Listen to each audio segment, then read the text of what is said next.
What's going on, YouTube family? So we just hit over 500 subscribers and I'm super thankful for all the support and all the comments that you guys leave. The feedback is, I really take into consideration, and to give back to you guys, I want to do a little giveaway. So if you guys seen my, not my recent video, but my previous videos that I did the announcement, it's going to be the items polish, car cleaning kit, as well as a Rally Sport Direct $50 gift card. And right now, got my computer set up, and let's go find out who's the first winner. There's 63 people that entered, and the first one will get a they'll get to pick and choose which one they want, and the second person will get whatever's left over. So here goes the first one, and it is Henrik 2005 STI. Go ahead and shoot me a message. I couldn't get your Instagram handle or anything like that, so go ahead and message me or comment me. That way we can get contact with each other.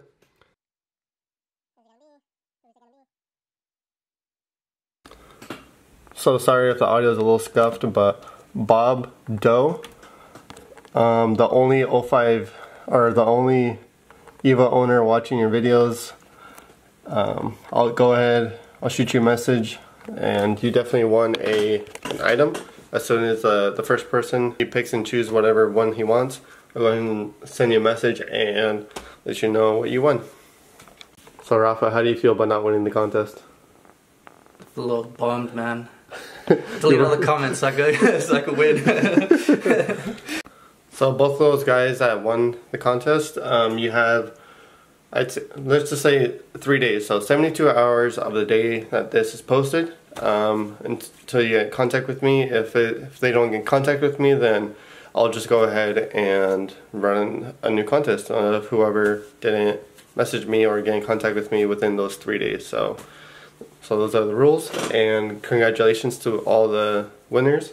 I really appreciate you guys go ahead and subscribing and commenting on all the videos. It really helps me out and makes the channel grow, and at the end of the day, better content for you guys, so we all win. So let's get started on today's video.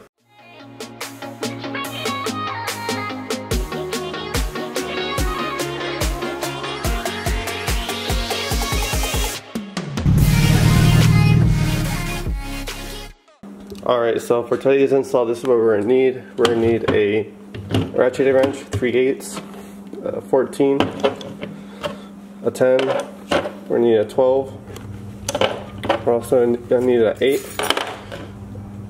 Phillips, an 1/8 drive, or a 1/4" drive ratchet extension, and a Snickers bar. And you want to make sure this is a half-eaten model too. Yeah, I already got started. Yeah. So I do want to apologize a little bit in advance because I don't have my mic set up on here. My mic is actually going to get warrantied out through Rodeo, or I don't know how to pronounce that company brand. But yeah, so sorry, it's just on the mic on the actual camera. So if it's scuffed, I'm sorry, but gotta work with what you got. So right now, we're gonna get started on the fuel pump install. So the first thing we gotta do, we gotta take out the rear seats. Oh, I guess Raph already got started on the project without me. So normally there's a bolt right there, and a bolt over there, and you got a bolt right here, bolt right there, and a bolt way over there on my finger. And they look like this. So you gotta just pull this over to unhook it, and then I should just pull over. I'm gonna set the camera down so like that we can pull it off. Alright, so after you got that seat off, go ahead and tuck it away. So now we're gonna get our 14, we're gonna zip that off, these two right here, and take off some of these panels right here. Get the ones up top.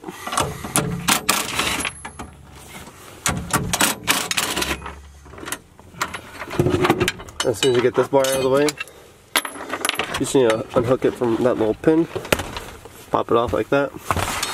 And then the fuel pump is right behind this cover right here.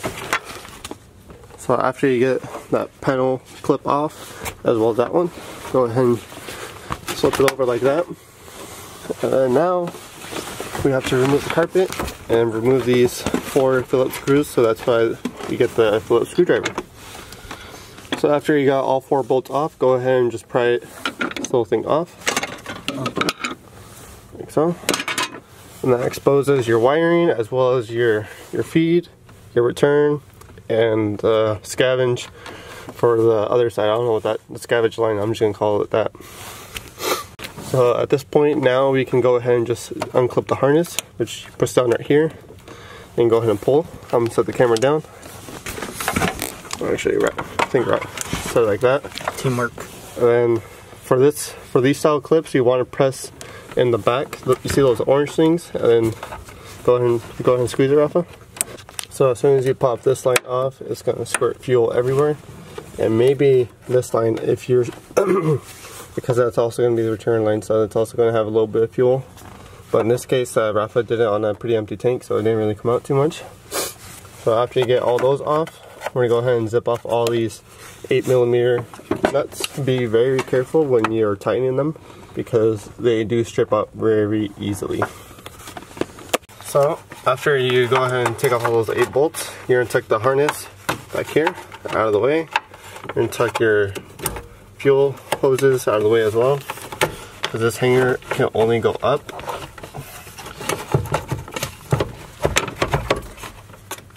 You can actually use the fuel pump to kind of pry that little bracket over, like so. Now we go ahead and just start lifting it up carefully.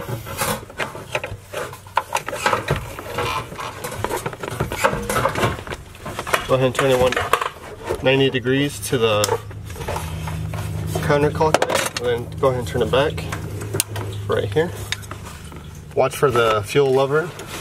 This is what sends a signal to your dash for how much fuel you have. So there we go. Here, this is what the fuel pump looks like. That's the stock one, and right here is the AEM 340 that weren't installed. We're going to reuse the same hose. This hose, or this kit, didn't come with the new hose, so we're just going to reuse them. It did come with the new filter. As you can see, it's a little bit smaller. I don't think it's going to affect flow at all. I think it's just like the way that their filters are set up. As you can see, this is pretty bulky, so definitely, I bet you inside that filter is pretty nasty. So, pretty good upgrade. So what we're going to do first, we're going to take off these hose clamps, and that way it'll kind of free up the fuel pump. So go ahead and take off those hose clamps real quick, Rafa. So after you got that hose clamp off, you see it's no longer connected to this unit. Now we're going to take off this harness because, as you can see, the fuel pump comes with the new harness that we're going to solder, or you can use any other connection that you want. So we're just going to, you can take it off from right here. Just go ahead and take it out. And now we're actually going to remove it from the fuel pump because we're going to reuse this harness for that fuel pump. So what we're going to use, we're actually going to use these electrical connections right here.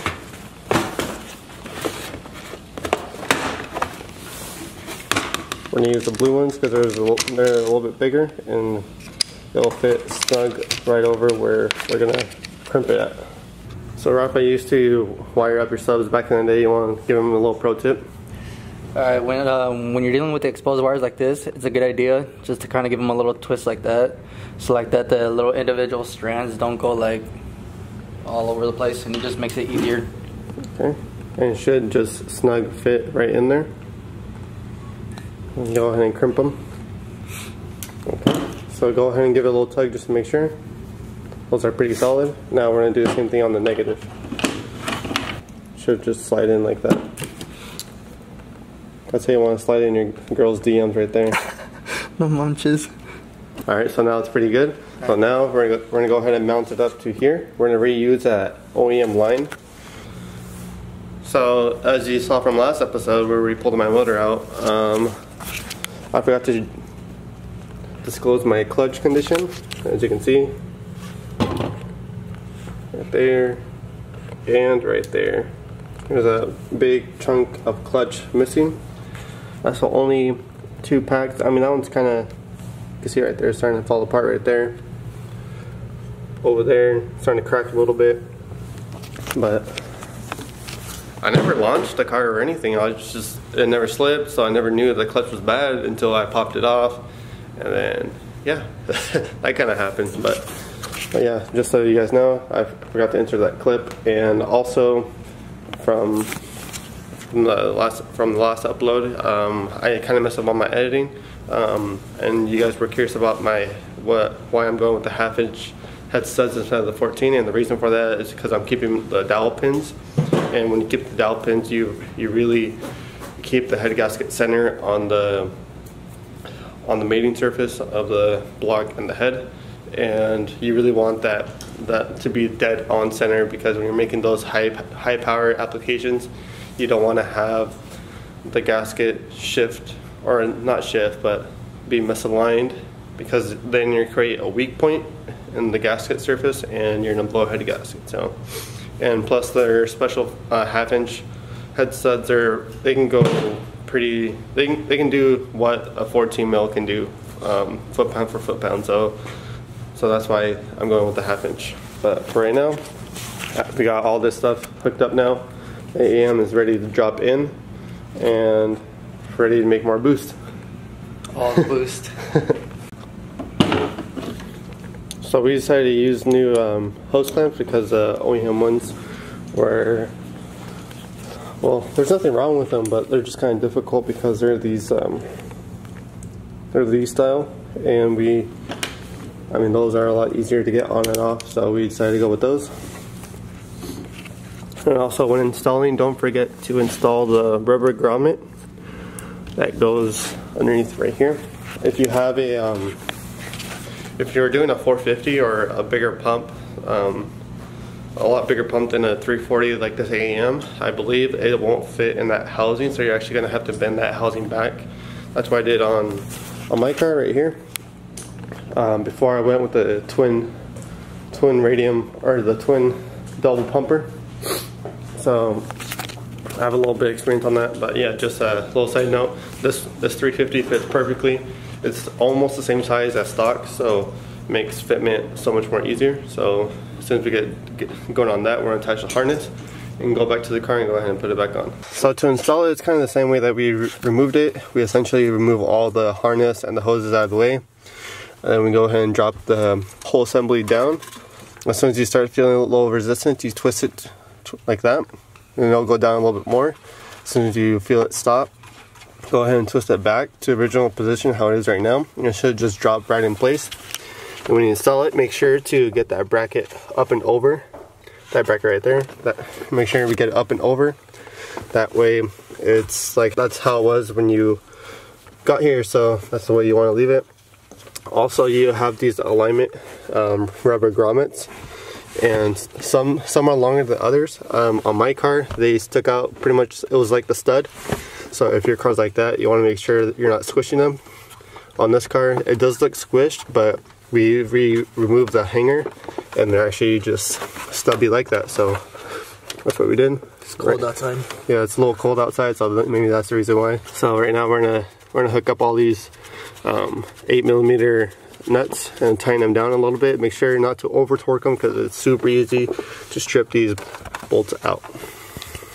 So as you can see, everything is like how it was when you got here. These things snap in right in place, so you know exactly when they're locked in. So now we're gonna put on the cover. It's just a 4 Phillips screwdrivers. Yeah, what's the torque spec on these? 2 Ugga-Duggas. Alright, good enough. Alright, so now you got all that tightened down. Let's go ahead and make a test run. You got your keys on you? Right here. Oh, there you go. We're gonna do a quick test run right here. Oh, that thing purrs. Go ahead and like, yeah. No, keep on going. Keep on going. Turn on? Yeah, just keep on cycling the key. Oh, listen to that pump right there. We did our job correctly, so now we can go ahead and finish up putting the rest of the interior in this car. So we're gonna get this panel back on there, as well as the seats in here, because right now I'm just sitting on literally the chassis, so we're gonna get to that. Rafa, what do you think of the new pump? It's loud. Let's say no, it's working. Starting to sound like a little like a race car. It's starting to. It's okay. That's how it always starts.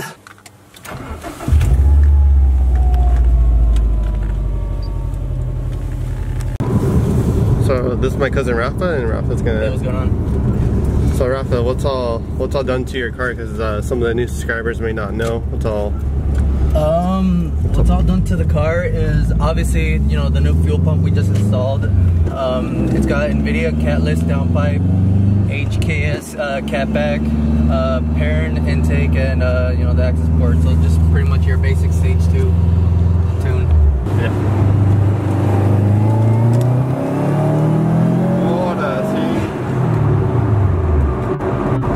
That felt way stronger. Yeah, it did. Felt good. I actually fixed your injector duty cycle. Before, the reason why we changed out the fuel pump was because it was starting to get pretty lean up top. Like, he was hitting like 13 AFRs, and on a turbo car, you really don't want that, especially on a Subaru, because you're gonna blow your shit up. So we suspected the fuel pump, changed that out, and as you can tell by the filter, that filter looked pretty clogged. Maybe the filter alone, we could have saved it, but just to be safe, the pump is not that expensive anyways. So that definitely helped out, and we, how many pounds did we hit? Oh, we hit 13 pounds, not too bad, 14. That was just the second gear. Oh, it's just a baby pull. We got the competition right there, the Camaro. If you guys didn't know, he's on the Cobb Stage 2 map, and with these maps, they are kind of like boost by gear. So in second gear, he's not gonna be pushing the full potential. I think third gear, it's like bumps it up to like 15, 16, but sometimes Rafa hits like 20 pounds or 25 pounds or something like that. Yeah, every now and then. Every now and then. So depends on how heavy the Jordans are that day. So definitely, so we'll gas up, because right now we did the fuel pump on pretty low. So you can see right there. And all that gas you saw spill out was all I had in my tank. Yeah. So right now we're gonna go fill up, do a 30 gauge pull, and I'm gonna monitor the access port, all the gauges that we have here. Monitor them all, just make sure Rafa's doing good. Make sure the AFR is good, the injector duty cycle is not going crazy, the boost is in control. Bend down.